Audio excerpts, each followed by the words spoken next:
हरे कृष्णा. सगळ्यांना दंडवत प्रणाम. आज सगळ्यांचं नामामृत या मालिकेमध्ये सहर्ष स्वागत. आज आपल्याला श्री श्री राधा गोपीनाथ मंदिर येथील सिनियर डिवोटी आपल्याला मार्गदर्शनासाठी उपलब्ध आहेत. हरग्रेस रुक्मिणी माताजी. तर त्या म्हणजे लहानपणापासूनच भक्तीमध्ये आहेत.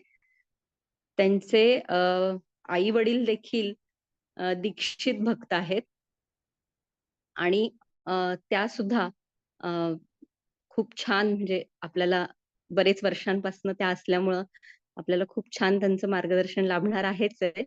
आणि त्या स्वतः स्किन स्पेशलिस्ट आहेत. मुंबई येथे त्या प्रॅक्टिस करतात. तर आज आपण त्यांच्याकडनं नामामृत किंवा जपाबद्दल माहिती जाणून घेण्याचा जाणून घेऊयात. मी माताजींना विनंती करते की त्यांनी जपा टॉक सुरू करावा. हरे कृष्ण. हरे कृष्ण.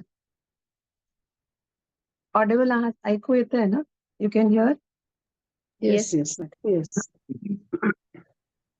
ओम अज्ञानतिमिरान्धस्य ज्ञानाञ्जनशलाकया चक्षुरुन्मिलितं येन तस्मै श्रीगुरुवे नमः.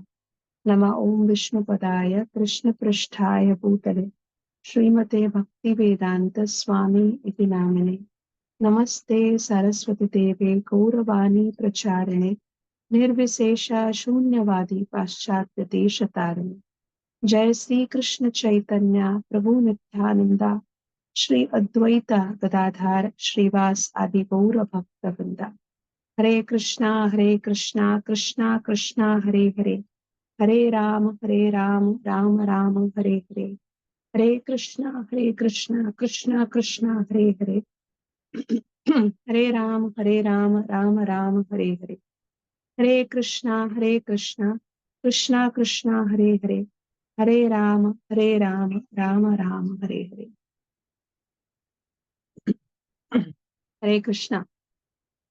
वाञ्छा कल्पतरुभ्यश्च कृपा सिन्धुभ्य एव च पतितानां पावनेभ्यो वैष्णवेभ्यो नमो नमः. अनंत कोटि वैष्णव वृंद की जय. बारामती भक्त वृंद की जय. तो आज जो हम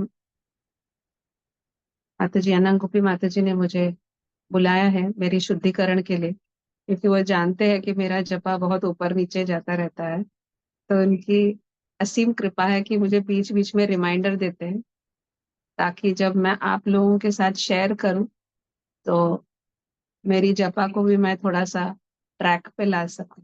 सो थैंक यू अनंत गोपी माताजी फॉर दिस. तो ये एक्चुअली एक चीज मुझे याद आया कि जपा तो हम जब भी कर रहे हैं 16 माला, तो वो एक समय होता है. मैं भी सुबह या हम जैसे लेडीज में कभी कभी घर का काम है तो दोपहर को व्हाटएवर दिन के एक समय में हम करते हैं. तो वो एक 2 घंटे का समय, 1.5-2 घंटे का जब हम सिर्फ जपा कर रहे हैं, लेकिन वो 2 घंटे वो जब हम भगवान को शरण ले रहे हैं, भगवान की शरण ले रहे हैं, लेकिन केवल वो समय जपा नहीं होता. पूरा जो बाकी का 22 घंटा है, 22 आवर्स, हमारा प्रिपरेशन होता है कि हम वो 2 घंटे जब हम जपा कर रहे हैं वो हम भगवान को अर्पण करें. तो एक्चुअली एक बार इस होलीनेस राधानाथ महाराज, परम पूज्य राधानाथ महाराज बता रहे थे कि जिस तरह से अगर आपने सपोज प्लान किया कि कुछ पर्टिकुलर आइटम बनाना है भोगा के लिए, सपोज आप सोचो कि कल पुलाव बनाना है या जो भी है, तो उसके लिए बहुत कुछ सामान इकट्ठे करने पड़ते हैं. मार्केट में जाना होता है, सब्जियां लाना होता है, उसे लेके आए, धोए, कट किया, सब रेडी किया, और फिर वो समय जब हम बनाते हैं और फिर हम भगवान को भोग लगाते हैं. तो भोग लगाना वो कुछ सिर्फ 10 मिनट का कार्य है, लेकिन उन 10 मिनट के लिए हमें बहुत कुछ जो है तैयारी करनी पड़ी. उसी तरह से महाराज बता रहे थे कि वो जो हम जपा कर रहे हैं अपने जप माला के साथ, एक पर्टिकुलर टाइम पे, तो वो 2 घंटे वो उस छोटा समय है, लेकिन उन 2 घंटे के लिए हमारी जो कॉन्शियसनेस है, हमारा जो भाव है, हमारी जो वृत्ति है, उसके लिए हमारा जो बाकी का 22 घंटा है वो प्रिपरेशन। अगर हम अच्छे से प्रिपेयर करेंगे बाकी के 22 घंटे में, तो हम वो 2 घंटा अच्छे से जप कर सकते हैं। तो जैसे अगर हम नींद बराबर ले रहे हैं, अपना जो कार्य अच्छे से टाइम पे ऑर्गेनाइज करके कर रहे हैं, तो फिर हम वो 2 घंटे अच्छे से कर सकेंगे। नहीं तो वाइज हम माला लेते ही हमें नींद आना शुरू हो जाता है। हाथ से माला कभी एक राउंड हो भी गया पता भी नहीं चलता। तो वो समय जा रहा है बट कॉन्शियसनेस नहीं। उसी तरह से अगर हमने पूरे दिन बहुत ही ऐसा किसी से आर्ग्यूमेंट किया, घर पे, अपने ऑफिस में या जिधर भी है, बहुत ही वाद विवाद हुआ या बहुत डिस्टर्ब हो गए, तो वो जपा के समय भी उसी तरह से हमारा कॉन्शियसनेस रहता है। बहुत डिस्टर्ब रहते हैं, अटेंड नहीं कर पाते, बराबर से अटेंशन नहीं दे पाते। सो बेसिकली ये जो अपना जो पूरा तैयारी है, जैसे महाराज बता रहे थे कि हमें सोचना है कि मैं ये अच्छे से करूंगी ताकि मैं सुबह अच्छे से जपा कर पाऊँ। मुझे अच्छे से अपना टाइम ऑर्गेनाइज करना है ताकि मैं सुबह अच्छे से जपा कर पाऊँ। Let me sleep properly, let me eat properly, let me do things properly, so that purpose क्या है कि मैं अपना जो समय है ये जपा अच्छे से करूं, क्योंकि ये मेरा ऑफरिंग है। ये मेरा भगवान को जो है मैं भोग चढ़ा रही हूँ अपने कॉन्शियसनेस का। तो आचार्य बताते हैं कि जब हम जपा करने से पहले एक बहुत ही अच्छी चीज, बहुत ही इंपॉर्टेंट चीज हम पढ़ते हैं, पालन करते हैं, वो है 10 नाम अपराध को अवॉइड करना। जैसे हमारी जो भक्ति है, जब हम भक्तों की कृपा से, गुरु की कृपा से हमारे हृदय में एक भक्ति का बीज बोया जाता है। तो जैसे आप कहीं भी, आप घर पे गार्डन में अपना एक कुछ प्लांट उगाना है, तो उसके बीज हम बोते हैं। तो उसी तरह से ये भक्ति का जो बीज है वो हमारे पावर से आया हुआ नहीं है। ये अपने, हमारे गुरु महाराज या जो भक्त है, वैष्णव है, उन्होंने अपने हृदय में एक भक्ति का बीज बोया है। अभी कहीं भी हम बीज बोते हैं तो उसके लिए क्या जरूरी है? हम बीज बो दिए छोड़ दिया, ऐसा तो नहीं होता ना। एक सुंदर अगर पौधा हमें बनाना है, चाहिए, तो जब हम एक कोई बीज बोते हैं तो वो बीज को हमें सींचना है पानी से, उसे जो चाहिए वो नरिशमेंट उसे देना है, और साथ में उसकी रक्षा भी करनी है। तो उसी तरह से अपने हृदय में ये जो भक्ति का बीज, अपनी पावर से नहीं, भक्तों की कृपा से, गुरु की कृपा से, वैष्णव की कृपा से ये बीज अपने हृदय में तो बोया गया है, लेकिन इसकी जो है हमें इसे रेगुलर सींचना है, इसे रेगुलर पानी देना है, रेगुलर जो उसे चाहिए वो नरिशमेंट जो देना है। और तीसरी चीज है कि इसकी रक्षा करनी। अगर हम कहीं कोई बीज बोते हैं और उसके ऊपर कुछ भी चल के जाता है, कोई प्राणी उखाड़ के जाता चला जाता है, कोई पक्षी आके उसे खा जाता है, वो बीज तो नाश हो जाएगा। तो उसी तरह से अपने जो ये भक्ति की जो बीज है, जो बहुत ही छोटी सी एक लता बन रही है, हमारे में उतनी भक्ति है नहीं। हम बीच बीच में भूल जाते हैं कृष्ण को, हम बीच बीच में भूल जाते हैं कि हमें भक्ति भगवान श्री कृष्ण को याद रखना है, उनके लिए कार्य करना है, बार बार बार बार रिमाइंड करना पड़ता है।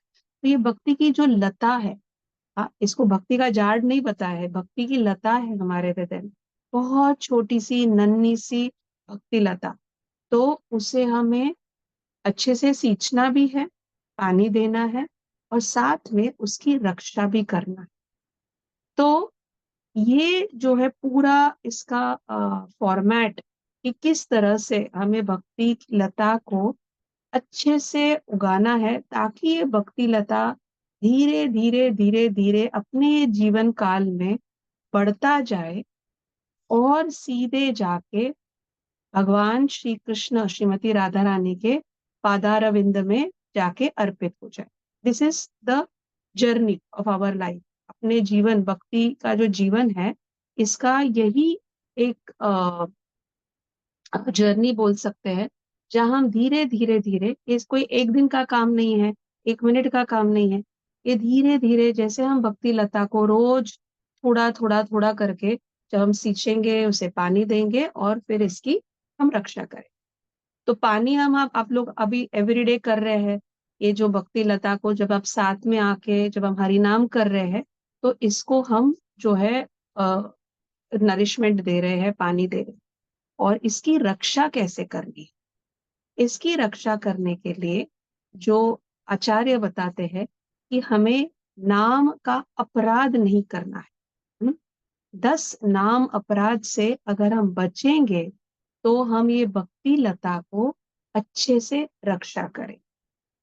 तो 10 नाम अपराध के लिए तो आज हमारे पास समय नहीं है, लेकिन हम जस्ट आज फर्स्ट नाम अपराध या फर्स्ट ऑफेंस जो हमें बहुत ही अच्छे से बचना है ये अपराध से, उसके बारे में हम जस्ट थोड़ी सी जस्ट एक 5-10 मिनट चर्चा करेंगे।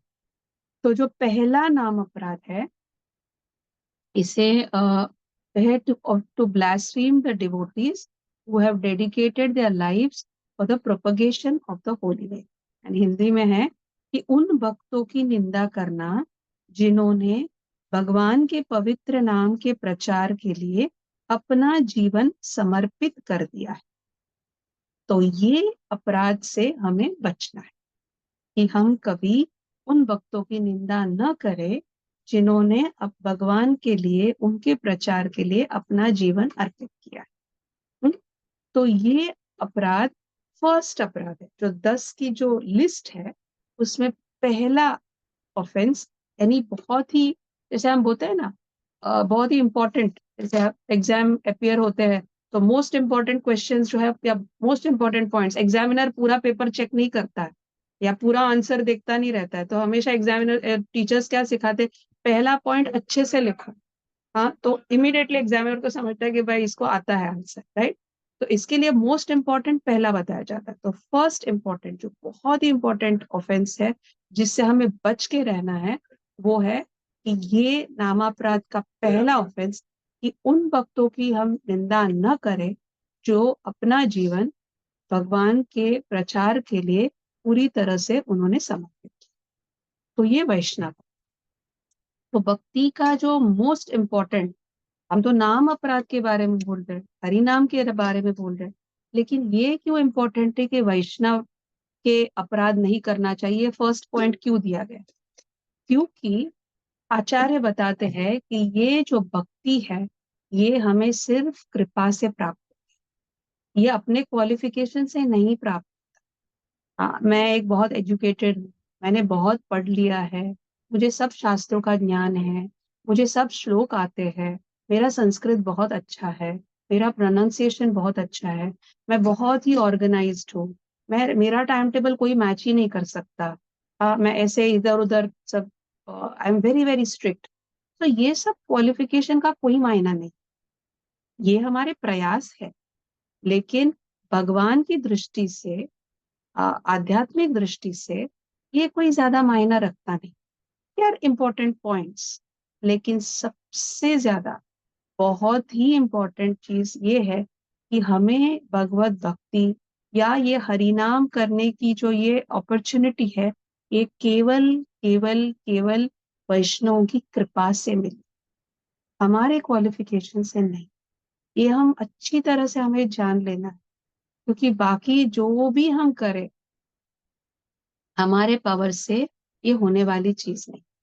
तो इसके लिए जो ये इसे इतना इम्पोर्टेंट पॉइंट दिया है कि वैष्णवों का आदर करना, वैष्णवों की कृपा याचना करना, वैष्णवों को अपने जीवन में सबसे मुख्य स्थान देना, और उन्हीं को हम जब अपना आदर, अपनी व्हाटएवर वर्शिप, आचरण, जो भी हमारी जो रिस्पेक्ट है, अगर हम उनको देते हैं तो भगवत भक्ति हमें बहुत ही अच्छे सरल रूप से हमें प्राप्त हो जाएगी।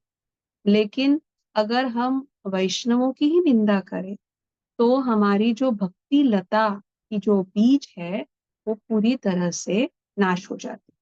तो वो बढ़ती नहीं, वो छोटी सी लता उधर ही नाश हो जाती है। तो उसके लिए उसका एक उदाहरण दिया है कि ये फर्स्ट जो अपराध है जिससे हमें बचना है वो क्या है, वे मैड एलिफेंट ऑफेंस होते हैं सर।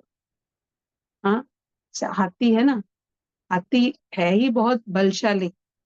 हाँ, जब वो चलता है तो आजू बाजू का सब कुछ उसके पैर के नीचे कुचल देता है, क्योंकि वो इतना बलशाली है। लेकिन अगर एक पागल हाथी हो तो आप समझो, आपके गार्डन में अगर आप एक पागल हाथी को छोड़ देंगे तो क्या होगा। हाँ, सब कुछ कुचल देगा, सब कुछ, कुछ भी नहीं रहेगा। अब सिर्फ एक 3-4 मिनट एक पागल हाथी को अपने गार्डन में छोड़, एवरीथिंग विल बी डिस्ट्रॉयड। लेकिन इस पागल हाथी को अगर हम निकाल दें तो ही हम वो गार्डन को बचा सकते हैं। उसी तरह से ये जो अपराध करना, आचार्य बोलते हैं कि कितना डेंजरस है, कि वो एक अपने भक्ति लता के ऊपर एक पागल हाथी को छोड़ने जैसा है। कि अगर हम हरिनाम ले रहे हैं और अगर हम वैष्णव निंदा कर रहे हैं तो ये हमने अपने भक्ति लता के ऊपर एक पागल हाथी को छोड़ दिया। तो हमें कितने बहुत ही केयरफुली 100% अटेंशन से ये देखना है कि ये निंदा हमसे ना हो, ये अपराध हमसे ना हो, ये पहला ऑफेंस से हमें बचना है।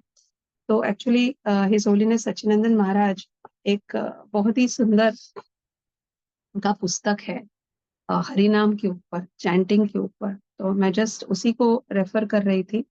तो उसमें वो बता रहे थे कि भक्ति के लिए जो है ये इतना पोटेंट, इतना पावरफुल ये एक मार्ग है वैष्णव की सेवा और वैष्णव की कृपा प्राप्त करना, कि इसे हम जब करेंगे तो हमारी भक्ति जो है ना सुपर स्पीड से आगे बढ़ सकती। तो वो खुद का एक बहुत छोटा सा वो उदाहरण बताते थे कि जब वो कृष्ण भक्ति में आए तो बहुत ही छोटी उम्र थी उनकी, वॉज जस्ट कुछ 17-18 साल के थे वो, बहुत छोटी उम्र में जर्मनी में जर्मनी के कुछ जर्मनी के है वो। आप जिन जो भी उन्होंने आपने देखा है सच्चिदानंद महाराज बहुत ही अ, प्रामाणिक, बहुत ही सुंदर उनकी भक्ति का जो विश्लेषण है, एक्सप्लेनेशन है, बहुत ही सुंदर होता है। तो वो जर्मनी में बहुत ही छोटी आयु में वो भक्ति में आए, लेकिन उन्होंने प्रभुपाद को कभी देखा नहीं था। उन सब भक्तों को मिले थे और उन्हें वॉज नॉट श्योर कि क्या मैं इन लोगों के साथ रह सकता हूँ, क्या मैं ये भक्ति आगे कर सकता हूँ, क्या मुझे करना चाहिए या मुझे छोड़ के चला जाना चाहिए। तो ऐसे उनके मन में बहुत द्वंद्व चल रहा था। तो उस समय उन्हें बताया गया कि श्रील प्रभुपाद आ रहे हैं और हम सब एयरपोर्ट जा रहे हैं प्रभुपाद से मिलने। उन्होंने प्रभुपाद को कभी देखा नहीं था और ये हम बात कर रहे हैं 1970s में, जब सोशल मीडिया नहीं था। अभी आप बारामती में बैठे हैं, मैं मुंबई में हूँ, लेकिन हम कनेक्ट कर सकते हैं। लेकिन 1970s में कुछ साल पहले हम ऐसा कुछ हो नहीं सकता था। तो हम उन्होंने प्रभुपाद को कभी देखा नहीं था। तो उस समय कोई social media, WhatsApp, whatever, there was nothing. तो उन्हें सिर्फ बताया गया था कि प्रभुपाद ऐसे है, प्रभुपाद ऐसे है, प्रभुपाद के कुछ पुस्तक थे। तो वो सब भक्तों के साथ चले गए एयरपोर्ट में और मन में यही चल रहा था कि मैं ये कर सकता हूँ, मुझे भक्ति करना चाहिए या नहीं करना चाहिए, मुझे ये सब छोड़ के वापस चला जाना चाहिए अपने पहले के जीवन में। वैसे मन में ये चल रहा था और फिर सोच रहे थे शायद मैं ये प्रभुपाद को देख के मुझे कुछ समझे कि मुझे क्या करना चाहिए। वैसे मन में एक छोटे से बालक के मन में जैसे चलता है, 17-18 साल की जो उम्र में क्या बहुत सारा कंफ्यूजन होता है। तो ऐसे वो चले गए एयरपोर्ट में और सब डिवोटीज कीर्तन कर रहे थे। आप लोगों ने देखा होगा प्रभुपाद के जो वीडियोस है कि पूरे भक्त समूह एयरपोर्ट के इस बाहर जहाँ भी प्रभुपाद जाते थे तो कीर्तन होता था। तो ये भी सच्चिदानंद महाराज वहाँ कीर्तन कर रहे। तो सडनली डिवोटीज को किसी को जैसे एयरपोर्ट से बाहर निकलते हुए उन्हें दिखा कि प्रभुपाद आ रहे। सब डिवोटीज चिल्लाने लगे, जय श्री प्रभुपाद, जय श्री प्रभुपाद। सचिनंदन महाराज just देख रहे थे कहाँ है प्रभुपाद, कौन है प्रभुपाद। और सडनली उन्हें ऐसा लगा कि इतना तेज जो इफल्जेंस, जैसे सूर्य को जैसे हम देखते हैं तो सूर्य का जो एक लाइट होता है जिसे हम देख नहीं पाते, हमें आंखें हटाना ही पड़ता है because the power is so strong. जैसे आप बीच दोपहर की अगर सूर्य को देखने की कोशिश करें तो हमारी आंखें नहीं झेल पाती। तो उसी तरह से इनको ऐसे लगा कि कुछ बहुत ही पावरफुल लाइट है, तो मैं नहीं देख पा रहा हूँ। सडनली इन्होंने दंडवत कर दिया। तो सब डिवोटीज दंडवत कर रहे थे, उन्हें कुछ नहीं दिखा, कोई बहुत पावर दिखा, बस लाइट दिखा। और जब वो उठे और देखा तो प्रभुपाद उनके सामने खड़े थे, और बहुत ही सुंदर तरह से उन्होंने उनको देखा, उनको स्माइल किया। और वो स्माइल में उनको ऐसे लगा जैसे किसी ने उनको बहुत ही, यानी साक्षात हाथ से तो नहीं किया उन्होंने आलिंगन, बट ऐसे लगा कि अरे मुझे तो किसी ने तो बहुत प्यार से इतना वेलकमिंग एम्ब्रेस, जैसे बहुत ही, जैसे हम किसी को वेलकम करते हैं बहुत प्यार से, तो उस तरह से वो एक फीलिंग सच्चिदानंद महाराज को आ गया।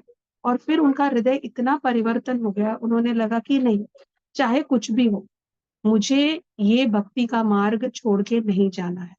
मैं श्रील प्रभुपाद का ये जो पावर है, ये प्यार है, उसे मैं कभी रिपे नहीं कर सकता। मुझे ये भक्ति का मार्ग धर के पकड़ के मैं ये से ही फॉलो करूंगा। और इस तरह से अभी तो वो ऑलमोस्ट 70 70 75 के आसपास का उनका उम्र है। तो इतने साल उन्होंने ये कृष्ण भक्ति फॉलो की, और वो ये उदाहरण इसी इसमें देते हैं कि ये एक वैष्णव का पावर है, केवल वो लाइट या प्रेजेंस नहीं, क्योंकि उनके पास श्री कृष्ण है, उनके हृदय में कृष्ण है। तो जब हम वैसे भक्त के इवन लवमात्र साधु संग सर्व सिद्धि, थोड़े क्षण भी ऐसे भक्त के साथ अगर हम संग करते हैं, तो वो जो कृष्ण उनके हृदय में है, वो हमें भक्ति प्रदान कर। तो इसके लिए वो वैष्णव के पास वो पावर है कि हमें वो भक्ति प्रदान करे। तो इन द एंड मेजर, ये जो एक भजन है, बहुत सुंदर भजन हम सब गाते हैं जो अपने वैष्णव सॉन्ग बुक में है, वो है, ओहे वैष्णव ठाकुर तो यार सागर एदा से करुणा कोरी, दिया पाद छाया सोधो ए माया तुम्हारा चरण धोरी। ओहे वैष्णव ठाकुर, ये जो भजन है कि ओहे वैष्णव ठाकुर की, हे वैष्णव दयार सागर, जो वैष्णव है वो दया के सागर है। ओहे वैष्णव ठाकुरा दयार सागर एदा से कोरुना कोरी, कि मैं तो आपका आपका दास हूँ, मैं आपकी दास हूँ। एदा से करुणा कोरी, इसके ऐसे दास के ऊपर थोड़ा सा करुणा कीजिए, थोड़ी सी दया कीजिए, बिकॉज आप तो दया के सागर है, तो मेरे ऊपर थोड़ा सा दया कीजिए। एदा से करुणा, दिया पादा छाया सोदो या माया तुम्हारा चरण दो, कि आपके जो पद कमल, आपके लोटस फीट में हमें थोड़ा सा स्थान दीजिए, और आपके जो चरण धरी, हम आपके जो चरण है इसी की हम शरण ले रहे। तो ये जो है, प्रभुपाद बताते हैं, गुरु महाराज भी बताते हैं कि ये एक सीक्रेट फॉर्मूला है भक्ति में। हमें अगर बहुत क्विक, सब बोलते हैं ना क्विक, सबको बहुत शॉर्टकट चाहिए, हर एक चीज में। बच्चे भी स्टडी करते तो टिप्स बोलो, शॉर्टकट बोलो, हाँ, फुल मार्क्स का शॉर्टकट बोलो। उसी तरह से भक्ति में भी आगे बढ़ना है तो शॉर्टकट क्या है? तो आचार्य भी बहुत सुंदर से हम जैसे कलयुग के लोगों को शॉर्टकट बताते हैं, वो है भक्त पाद धूलि भक्त पाद जल भक्त भुक्त अवशेष तीन महाबल।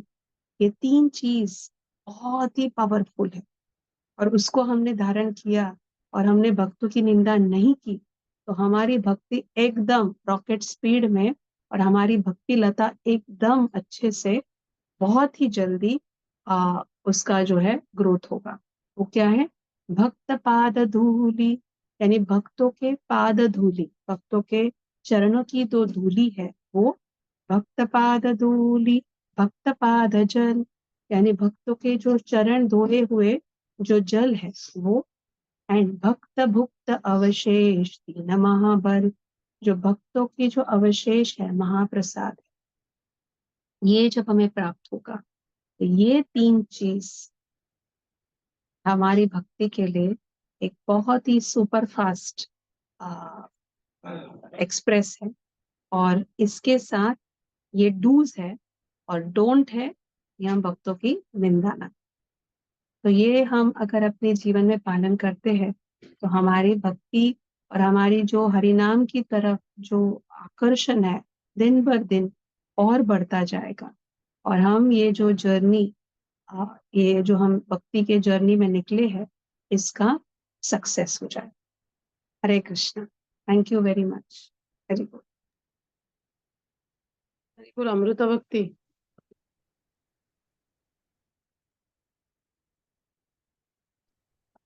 हरे कृष्णा माताजी, दंडवत प्रणाम माताजी. खूप छान पद्धतीने तुम्ही म्हणजे दैनंदिन जीवनातली उदाहरणं देऊन एक ह्याची नाम काय आपले जपाची तयारी आपण कशी केली पाहिजे, ज्या पद्धतीने आपण एक गृहिणी म्हणून घरात तयारी करतो एखादा पदार्थ करताना, त्या प्रकारे आपण आपली मानसिक तयारी कशी केली पाहिजे हे तुम्ही खूप छान पद्धतीने सांगितलं.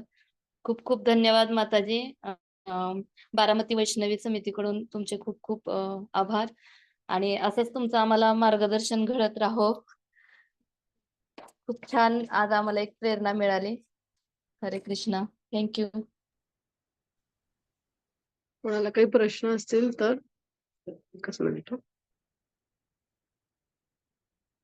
कोणाला काही प्रश्न असतील तर नक्की प्लीज विचारा.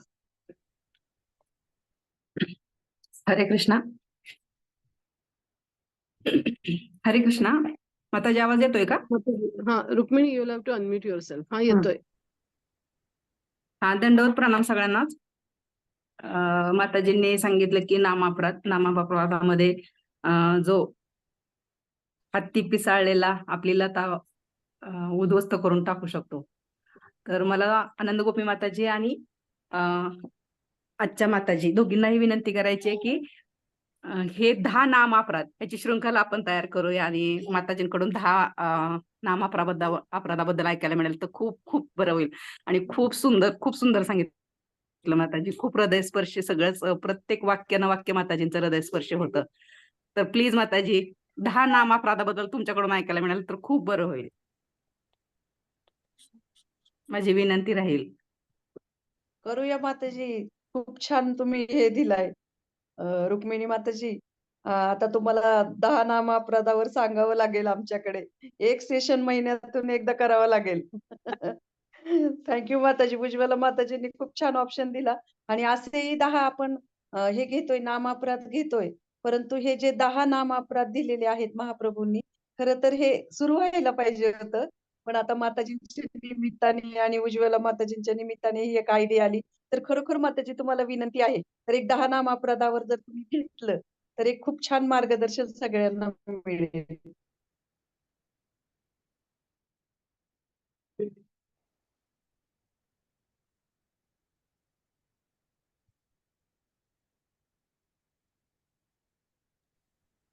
बोला ना माताजी. पवित्र माताजी. हा, हरे कृष्णा. हा, दंडवत प्रणाम माताजी. मराठीतून विचारू? हो. समजतं तिला.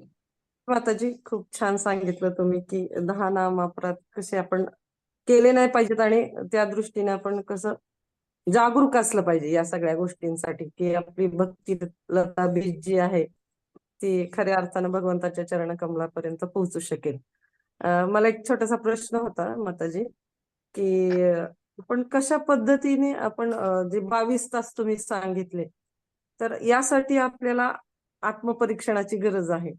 तर ते कशा पद्धतीने केलं पाहिजे की आपलं जेणेकरून आपण कसं वर्तन करतोय किंवा काय आपल्या भक्तीसाठी गरजेचं आहे ते आपण खरंच करतोय का, की आपल्याकडून अपराध होत आहेत, तर हे आपण कसं जाणून घ्यायचं स्वतःसाठी आणि कसं जागरूक असलं पाहिजे या बाबतीमध्ये आपण?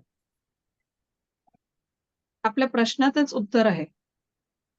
आपण जागरूक असलो तर हे आपण डेफिनेटली, कारण प्रभुपाद म्हणतात की ही जी सोसायटी आहे ना, ही international society for Krishna consciousness आहे. त्याला कॉन्शियसनेस म्हणजे आपली जशी आपली हे आहे, प्रज्ञा आहे, त्याप्रमाणे आपण वागतो. कॉन्स्टंटली आपण हे विचार करतच आहे. याच्या 2च आहे. काही जे महाराज म्हणतात accept things which are favourable, म्हणजे आपल्या भक्तीला जे अनुकूल आहे त्याला आपण स्वीकार करायचंय आणि भक्तीला जे प्रतिकूल आहे त्याला आपण नाही घ्यायचंय. तर प्रत्येक क्षणात, पूर्ण दिवसात असे खूप काही सिच्युएशन येतात, जिथे आपल्याला हे विचार करावा लागेल, की मला हे केलं पाहिजे की नाही? हं. तेव्हा आपण फक्त हेच विचार करायचा, हा माझ्या भक्तीला अनुकूल आहे की प्रतिकूल आहे? तर तेव्हा आपण ऑटोमॅटिकली एव्हरी मोमेंट आपण कॉन्शियस असणार. आता कुणाशी बोलतोय आपण, कुणी रिलेटिव्हज आलेत. ठीक आहे, तर कधी-कधी काय होतं, बोलता-बोलताना आपलं कुठेतरी वेगळंच वेळ जातोय आणि कुणाबद्दल आपण काहीतरी बोलून टाकलं. फक्त भक्त नव्हे, बाकीचे कुणी असेल, काही गॉसिप केलं, काय ह्याच्याबद्दल, काय त्याच्याबद्दल. तर तेव्हा आपल्याला लगेच हे अलार्म आपल्या डोक्यात वाजलं पाहिजे, की अरे बाबा, मी जे काय बोलते, हे भक्तीला अनुकूल आहे की प्रतिकूल आहे? हम्म. लगेच स्टॉप करा. हं. कुठे बसलो मोबाईल घेऊन, चला तर आता असं वाटलं आता वेळ आहे थोडंसं, तर चाललो कुठे, हे झालं, हेच झालं, असं रील बघितलं, मग जे झालं वेळ जातो. पण तेव्हा लगेच आपल्याला ती अलार्म वाजली पाहिजे, अरे मी काय करते? हां, इज दिस फेव्हरेबल ऑर अनफेव्हरेबल? परत खेचून आणा. तर म्हणून श्रील भक्तिसिद्धांत सरस्वती ठाकूर म्हणतात, की हा जो मन आहे, ह्याला आपण हम्म. रोज सकाळी चप्पलनी मारलं पाहिजे आणि रात्री झाडूने त्याला हे केलं पाहिजे. तर हा जो कॉन्शियसनेस आहे, आता ते तसे म्हणतात तर आपलं मनाचं तर काहीच नाही. ते कुठेही कधीही फिरू शकतो. तर ह्याला आपण सारखं जेव्हा ऐकतो, श्रवण करतो, भक्तांकडनं ऐकतो. अशा ह्या तुमच्या ज्या भक्तीची जी ही असोसिएशन आहे, जिथे आपण सगळे एकत्र मिळून जप करताय. एक दुसऱ्यांना एकमेकांना तुम्ही रिमाइंड करताय, की आपल्याला ह्या भक्तीच्या मार्गाने अजून अग्रसर होऊन पुढे करायचंय. तर ह्या असोसिएशनना सारखं रिमाइंडर असतं. तर जेव्हा आपण ते करतो, हम्म. सारखं आपली साधना ह्याच्याबद्दल आपण विचार करतो. आपली रीडिंग आहे, प्रभुपादांचे पुस्तक आपण जेव्हा वाचन करतो, तर प्रभुपाद सारखं रिमाइंडर देतायत. आपले आचार्य सारखं रिमाइंडर देतात, वैष्णव सारखं रिमाइंडर देतात. तर मग बाकीचे 22 तास कुठे आपण गेलो पुढे, दुसऱ्या मार्गात आपलं ट्रॅक चेंज जरी झालं, तर त्या ह्यानी आपण रिमाइंडरनी परत येतो. ह्या मनाला परत खेचून आपण आणतो. तर हा एक कॉन्स्टंट स्ट्रगल आहे माताजी. ह्याचं असं कधी हे नाही की झालं, आता आता माझ्याकडनं कधी काही हे नाही होणार, असं नाहीये. हा आपला शेवटच्या क्षणापर्यंत हा एक स्ट्रगलच आहे आणि त्याला आपल्याला करत राहायचंय सारखं. कारण हा मन आपला साथीच आहे ना, तो घेऊनच जातो कुठे इथे तिथे. मग तिकडनं खेचून आणण्याचं हे ह्याच्यासाठी बल पाहिजे, आपल्याला ह्याच्यासाठी स्ट्रेंथ पाहिजे, ताकद पाहिजे. पण म्हणूनच आता परवा बलराम जयंती झाली, तर आपण तेच प्रार्थना करतो की हे बलदेव आपल्याला ही स्पिरिच्युअल आध्यात्मिक शक्ती दे. आणि भक्तांकडनं, गुरु महाराजांकडनं, वैष्णवाकडनं जेव्हा आपण नम्रतेने ही याचना करतो, तेव्हा ती जी स्ट्रेंथ आहे, ती बल आपल्याला प्राप्त होते. मग आपण हे करू शकतो.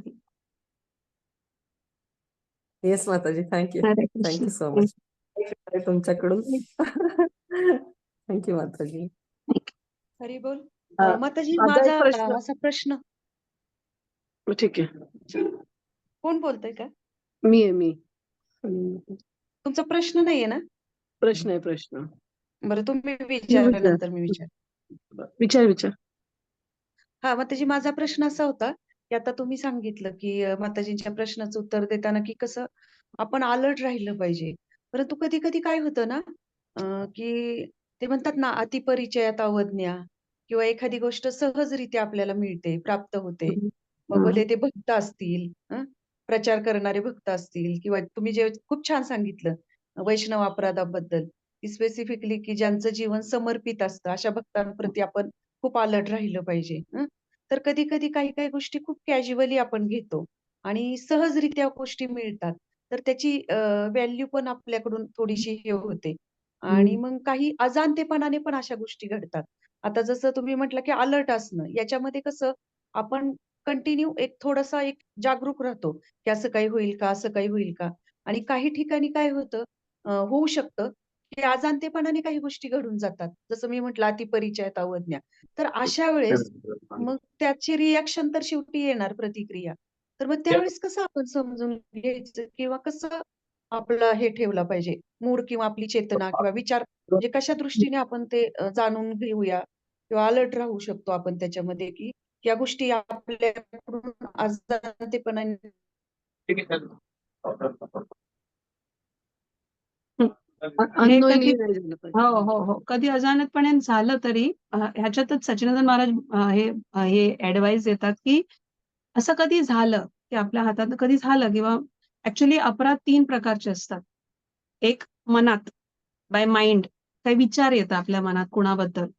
दुसरं इज बाय वर्ड्स, आपल्या शब्दांनी आपण अपराध करून टाकतो. आणि तिसरं म्हणजे ऍक्टिव्हिटी, आपल्या कार्याने. त्या 3 लेव्हल आहेत अपराधाचे. पण ऍक्च्युली या कलियुगात चैतन्य महाप्रभूंची कृपा कृपा एवढी पॉवरफुल आहे, की मनात कधी विचार आपले कोणाबद्दल निगेटिव्ह आलं, तरी भगवंत त्याला कन्सिडर करत नाही. डिस्काउंट आहे आता. ओके. पण जेव्हा ते शब्दाच्या रूपाने ते बाहेर आलं, तर त्याला काउंट होतं. म्हणून जेव्हा या मनातच असतं आपल्या कुणाबद्दल काही निगेटिव्ह असेल, तर तेव्हाच आपल्याला करेक्शन केलं पाहिजे. कारण कधी-कधी न जाणता, अनइंटेन्शनली, अननोइंगली असं येतं आपल्या मनात काहीतरी निगेटिव्ह येतो. तर इमिडिएटली आपल्याला हे करायचंय की नाही, असले विचार मला आणायचे नाही. दुसरं, कधी झालं तरी बाय मिस्टेक, कारण जसं आपण म्हणता की क्लोज असोसिएशन, आता घरातच आपले वैष्णव आहेत. हां, कधी-कधी बोलणं झालं, होईल अपराध कधी आपलं. किंवा आपले जे भक्तांचे समूह आहेत त्याच्यात खूप क्लोज पण डिव्होटीज आहेत, त्यांच्याबरोबर होऊ शकतो. तर काय करायचं तेव्हा लगेच ॲज सून ॲज पॉसिबल, म्हणजे एसॅप म्हणतात, ॲज सून ॲज पॉसिबल आपण जाऊन त्याची करेक्शन करायचे. त्यांच्याकडनं आपण फॉरगिव्हनेस, माफी मागून घ्यायची. किंवा त्यांची काही असं असतात की आपण त्यांना आपण त्यांना डायरेक्ट अप्रोच नाही करू शकत, पण आपल्याकडनं त्यांची काही अपराध झाली आहे, तर आपण त्याला करेक्शन करून घ्या आणि त्यांची सेवा करा. Immediately, as soon as possible. तर ते हा जो निगेटिव्हचा सायकल आहे, त्याला आपण जेवढ्या लवकर आपण त्याला स्टॉप करतो, पॉज करतो, तेवढं त्याची बेनिफिट जास्त आहे. जसं आपण गाडी चालवतोय, तर जेवढं लवकर आपण ब्रेक टाकलं, तेवढी आपली इफेक्ट हे आहे ना. लास्ट मिनिट समोर माझी गाडी आहे, मी लास्ट पर्यंत जाऊन ब्रेक टाकलं तरी माझं काहीतरी कुठेतरी लागणारच. करेक्ट? तेव्हाच अलर्ट होणं हा इम्पॉर्टंट आहे. लगेच आपल्याला कळलं की चला माझ्याकडनं होतोय असं, स्टॉप करा. मनातच हा सायकल चालू आहे, स्टॉप करा. काहीतरी टेक पॉझिटिव्हली घ्या किंवा जाऊन त्यांच्याकडनं आपण फॉरगिव्हनेस मागू किंवा त्यांची सेवा करू. अशी कुणाची निगेटिव्ह येत असेल आपल्या मनात, तर त्यांची सेवा करूया. किंवा काहीतरी ज्यांनी आपण त्यांची पॉझिटिव्हली त्याला कन्व्हर्ट करू शकतो, तसं आपल्याला इफेक्ट करायचं. सो हा जो सायकल आहे, अलर्ट होणं हा इम्पॉर्टंट आहे. पण कधी झालं तरी ह्या सायकलला तिथेच स्टॉप करायचं. कारण आपल्याकडे पॉझिटिव्ह इन्फ्लुअन्स आहे, की आपण कुणाबद्दल चांगलं बोललो तर चैतन्य महाप्रभू त्याला कन्सिडर करतात. पण निगेटिव्ह तर ते निगेटिव्हमध्ये जाणार. पण मनात पण पॉझिटिव्ह आपण विचार केला तर भगवंत त्याला कन्सिडर करतात. पण निगेटिव्ह विचार केला तर त्याची डिस्काउंट. तर ही कलियुगाची एक बेनिफिट आहे. थँक माताजी. खूप छान उत्तर दिलं. फक्त मला असा प्रश्न होता, की कधी-कधी तुम्ही जे म्हणाला मानसिक रूपाने कधी अशा ह्याने होतो. पण कधी-कधी काय होतं, की बऱ्याच वेळा असं होतं, की म्हणजे शब्दातून कुठे अपराध केला किंवा कसा केला, तर तेव्हा ना एक जे मनामध्ये असतं ते कुठेतरी बॉडी हो, लँग्वेजमधून येतं. प्रेझेंट होतं हं, किंवा असंही होतं. हो, आणि दुसरी गोष्ट म्हणजे कधी-कधी वैष्णव अपराध म्हणजे काय आहे, की आपण स्वतः केला, मानसिक असेल, भावनिक असेल, शारीरिक, तो वैष्णव अपराध. मग असंही होऊ शकतं, की एखादी XYZ व्यक्ती आहे आणि ती एखाद्या थर्ड पर्सन म्हणजे थर्ड वैष्णवांविषयी काहीतरी कमेंट्स करते किंवा काहीतरी बोलते आणि हं, जर तिथे आपण तिथे उपस्थित आहोत आणि आपल्याला माहीत आहे हे चुकीचं आहे. परंतु आपण असा विचार करतो, की काय करायचंय मला थांबून? कशाला आपल्याला काय करायचंय वैष्णव अपराध? म्हणजे आपल्याला हं, वाटतं, की त्या भक्ताला तरी कशाला म्हणायला जायचंय? आणि थर्ड पर्सन जे आहेत हं, ज्यांच्याविषयी नको त्या गोष्टी बोलल्या जातात किंवा नकळतपणे हं, कुठेतरी काहीतरी चालतंय.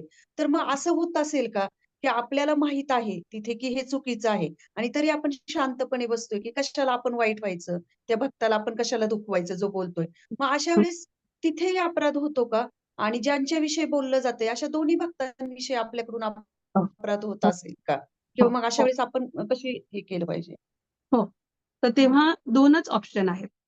एक, जर तो सेकंड पर्सन त्या तिसऱ्या माणसाबद्दल बोलतायत, त्यांना तुम्ही करेक्ट करू शकता, की "अरे माताजी कशाला आपण अपराध नाही करायचं." ते तिथेच आपण पॉज करू शकता, तर ते करा. जर ते कोणी सीनियर असतील, त्यांना तुम्ही काही बोलू शकत नाही किंवा ज्यांना त्यांच्यावरती तुमचं काही कंट्रोल नाहीये, तर मग तिकडनं ट्राय करून निघून जा. त्या अपराधला ऐकू नका. हा दोनच सोल्युशन आहे. एक ऑप्शन की त्यांना करेक्ट करून स्टॉप करा, ते नाही करायचं आपल्याला वैष्णव अपराध, नाही तर तिकडनं आपण जेवढं लवकर होईल तिकडनं निघायचं. These are the 2 options. मग त्यांना पण कळणार की हे बरोबर नाहीये म्हणजे कर. थँक्यू माताजी. थँक्यू. खूप छान गायडन्स. माझा एक प्रश्न होता रुक्मिणी, की आपण असं म्हणतो ना की first offence to offend a deity who has dedicated their life for the propagation of the holy name. तर हे जेव्हा आपण ऐकतो त्यावेळेला आपल्याला असं वाटतं की डेडिकेटेड लाईफ केलं म्हणजे ब्रह्मचारी बेसिकली, है ना? किंवा कारण कसं आहे की सगळेजण म्हणजे काही गृहस्थ असून प्रीचिंग करतात किंवा वॉटेवर सेवा करतात. पण हा ऐकल्यानंतर आपल्याला बेसिकली मनामध्ये येतं की those who have dedicated their life. So त्याची हे कशी आहे? व्हॉट इज द व्याप्ती किंवा व्हॉट इज द त्याचं हे काय आहे? म्हणजे नक्की कुणाला बद्दल आपण हे? त्याची एक ऍक्च्युली भक्तिरसामृत महाराजांनी एक हे दिलं होतं की वैष्णव हा कोण? फक्त प्रोपगेटिंग द होली नेम म्हणजे फक्त व्यासासनवर बसून किंवा असा प्रचार असा ऍज अ प्रीचर प्रचार करतो तो फक्त वैष्णव नाही. म्हणजे जे लेक्चर देत आहेत किंवा ब्रह्मचारी आहेत, संन्यासी आहेत, ते प्रोपगेट करतात असं नाही. हुएवर इज प्रॅक्टिसिंग हरिनामला जेव्हा कोणी त्याचे हे करतायत, जप करतायत इन एनी फॉर्म, तर that is propagating the holy. That is any Vaishnav ज्यांनी हरिनामचं हे साधना आपल्या जीवनात त्याने स्वीकार केलंय, that person is propagating the holy. तर that is any Vaishnav, any person who has taken shelter of the holy name is propagating. Thank you. Thank you so much. Hare बोल. Hare Krishna. So once in a month or whatever, whenever possible for you, second आम्ही वाट बघतोय सेशनची, second नामअपराध. माताजी खूप busy असतात बरं का. म्हणजे त्यांच्या सेवा त्या गोव्याला काउन्सिलर पण आहे, तिकडच्या पण करतात, बॉम्बेत पण काउन्सिलर आहेत, एवढं करून पण ते आपल्याला वेळ देत आहेत. आणि आय होप की सेकंड नामअपराध साठी आपण लवकरच त्यांची वेळ घेऊयात. चालेल. थँक्यू. Thank you so much. धन्यवाद. थँक्यू माताजी. आपण सगळ्यांना धन्यवाद.